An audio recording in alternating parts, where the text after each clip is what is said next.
Renungan hari ini diambil dari buku Kebahagiaan Sejati, bab 9. Judulnya, Pekerjaan dan Kehidupan.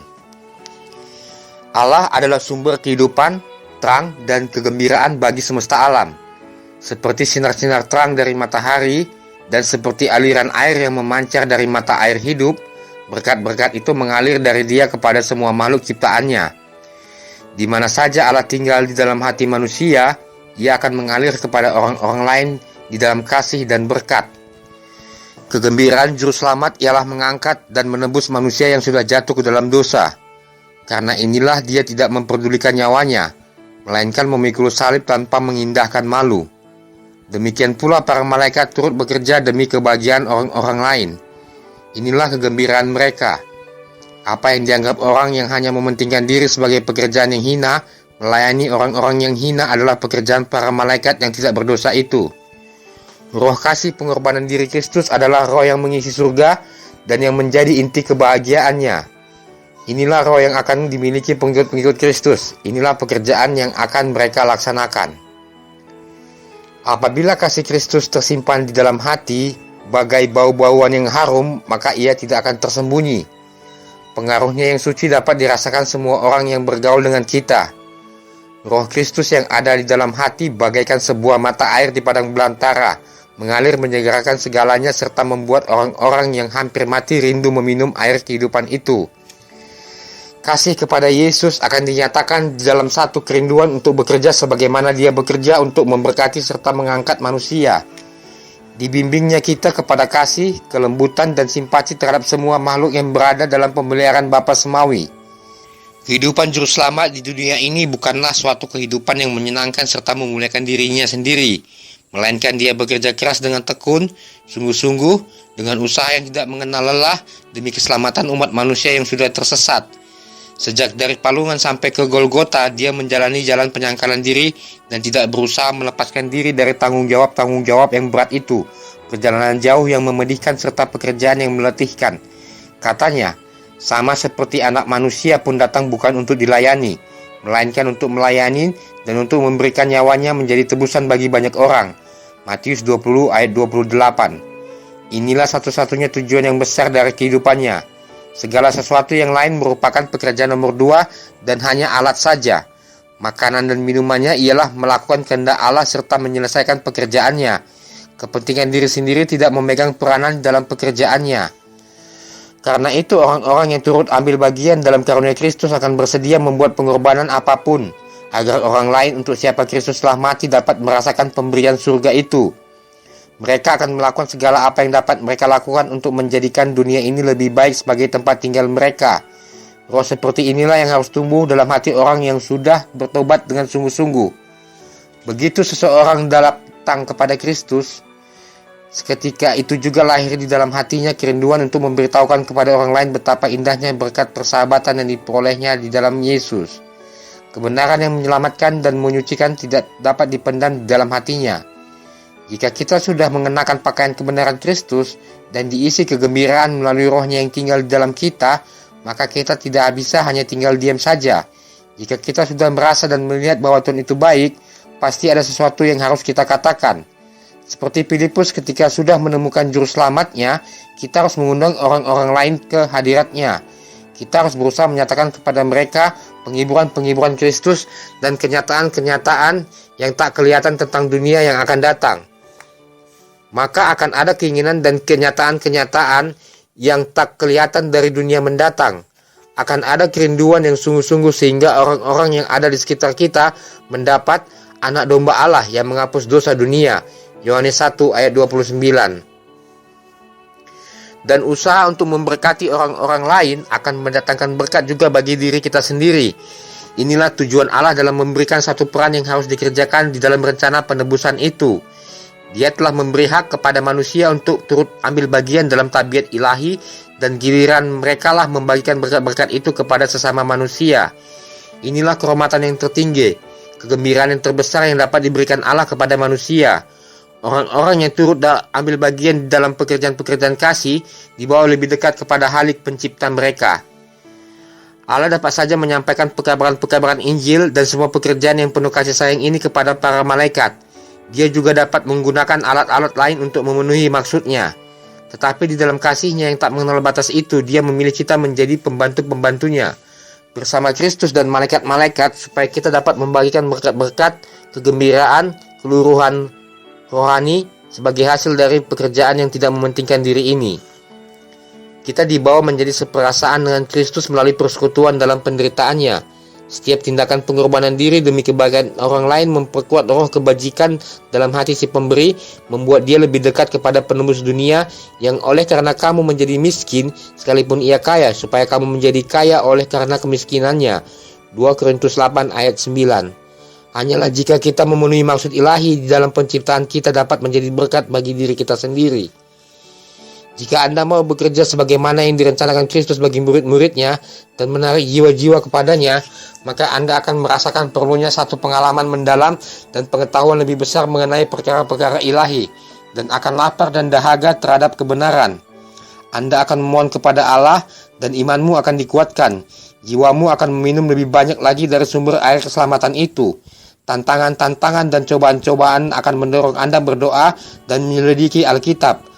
Anda akan bertumbuh di dalam anugerah dan pengetahuan akan Kristus serta mengembangkan satu pengalaman yang kaya. Roh suka bekerja yang tidak mementingkan diri akan memberikan kedalaman, keteguhan, dan kasih sama seperti Kristus kepada tabiat, serta membawa damai dan kebahagiaan kepada pemiliknya. Cita-cita akan dimuliakan, tiada tempat bagi kemalasan dan sifat mementingkan diri sendiri. Orang-orang yang memperhatikan karunia Kristus akan bertumbuh dan menjadi kuat untuk bekerja bagi Allah. Mereka akan mempunyai pengertian rohani yang jelas, teguh, bertumbuh dalam iman, dan kuasa yang bertambah di dalam doa. Roh Tuhan yang bergerak di dalam roh mereka menuntun kesesuaian jiwa yang suci dalam menjawab jamahan ilahi itu. Orang-orang yang dengan cara demikian membaktikan diri kepada usaha yang tidak mementingkan diri demi kebajikan bagi orang-orang lain, sesungguhnya bekerja demi keselamatan mereka sendiri juga. Satu-satunya jalan supaya bertumbuh di dalam karunia ialah menyukai pekerjaan yang diberikan Kristus kepada kita, mengusahakan dengan segala kemampuan kita, membantu dan memberkati orang-orang yang memerlukan pertolongan yang dapat kita berikan. Kekuatan datang karena adanya usaha. Kegiatan adalah syarat kehidupan. Orang-orang yang berusaha memperoleh kehidupan Kristen dengan penerimaan yang pasif akan karunia-karunia yang datang melalui kemurahan, lalu tidak berbuat apa-apa sama sekali bagi Kristus, adalah orang yang mencoba untuk hidup dengan makan tanpa bekerja. Dalam soal-soal rohani, sama dengan jasmani, hal seperti ini selalu mendatangkan kemerosotan dan kemunduran. Seseorang yang menolak menggunakan anggota-anggota tubuhnya akan segera kehilangan kekuatan untuk menggunakannya. Demikian juga orang Kristen yang tidak menggunakan kuasa yang diberikan Tuhan kepadanya, bukan saja tidak bertumbuh dalam Kristus, tetapi juga kehilangan kekuatan yang sudah ada padanya. Gereja Kristus adalah alat yang sudah dikukuhkan Tuhan untuk menyelamatkan manusia. Tugasnya ialah membawa kabar Injil ke seluruh dunia ini. Semua tanggung jawab itu terletak pada semua orang Kristen. Setiap orang untuk menggunakan talenta dan kesempatan yang ada padanya haruslah memenuhi perintah juru selamat itu. Kasih Kristus yang telah dinyatakan kepada kita membuat kita berutang kepada orang-orang yang belum mengenal Dia. Tuhan telah memberikan kepada kita terang, bukan untuk diri kita saja, tetapi juga untuk diberikan kepada orang lain.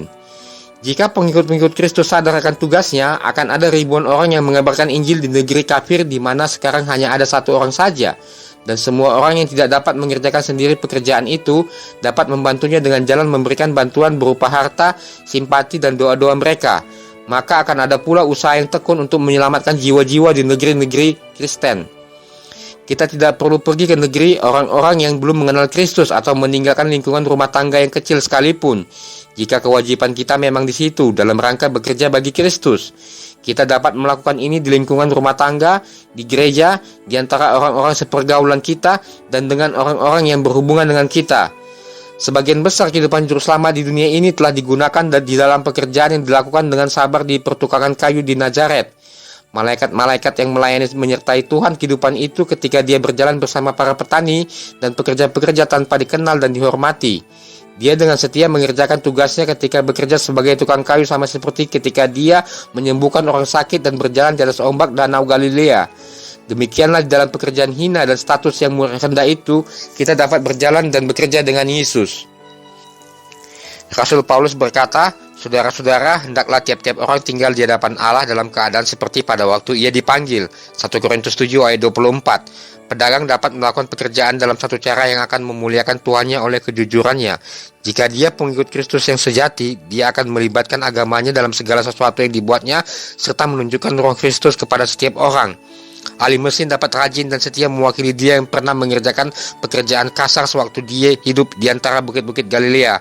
Tiap-tiap orang yang menyebut nama Kristus harus bekerja sedemikian rupa supaya orang-orang lain dengan memperhatikan perbuatan-perbuatannya yang baik itu dituntut memuliakan pencipta dan penebus mereka. Banyak orang mencari alasan dan tidak menyerahkan kecakapan mereka melayani Kristus sebab orang lain mempunyai kecakapan yang lebih tinggi dan menguntungkan.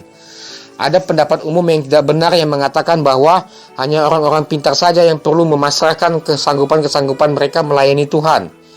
Banyak orang yang menyangka bahwa kepintaran itu diberikan hanya kepada golongan tertentu yang disukai saja, sedangkan golongan lain tidak. Sudah tentu orang yang berpikiran demikian tidak dipanggil bekerja dan nanti mendapat upah. Tetapi tidak demikian yang dikatakan dalam perumpamaan itu. Ketika tuan rumah itu mengumpulkan hamba-hambanya, kepada tiap-tiap orang diberikan pekerjaan masing-masing. Dengan roh kasih sayang, kita dapat membentuk dan mengerjakan pekerjaan-pekerjaan yang rendah itu, seperti kepada Tuhan. Kolose 3 ayat 23. Jika kasih Allah ada di dalam hati, maka kasih itu akan dinyatakan dalam kehidupan. Bau-bauan yang harum yang berasal dari Kristus akan mengelilingi kita dan pengaruh kita pun akan meninggikan dan membawa berkat. Anda tidak perlu menantikan peristiwa-peristiwa besar atau mengharapkan kemampuan yang luar biasa sebelum Anda bekerja untuk Tuhan. Anda tidak perlu memusingkan tentang apa yang akan dunia katakan mengenai Anda. Jika kehidupanmu sehari-hari merupakan satu kesaksian atas kesucian dan kesungguh-sungguhan imanmu, sehingga orang-orang lain diyakinkan bahwa Anda ingin membantu mereka, maka pekerjaanmu itu tidaklah sia-sia. Orang-orang yang paling miskin dan hina dari antara murid-murid Yesus dapat menjadi berkat kepada orang-orang lain.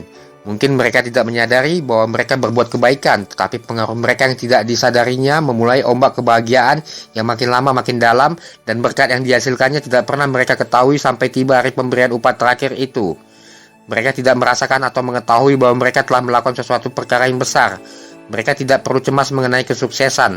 Mereka hanya perlu maju secara perlahan-lahan, mengerjakan pekerjaan Tuhan dengan setia, sehingga hidup mereka tidak menjadi sia-sia.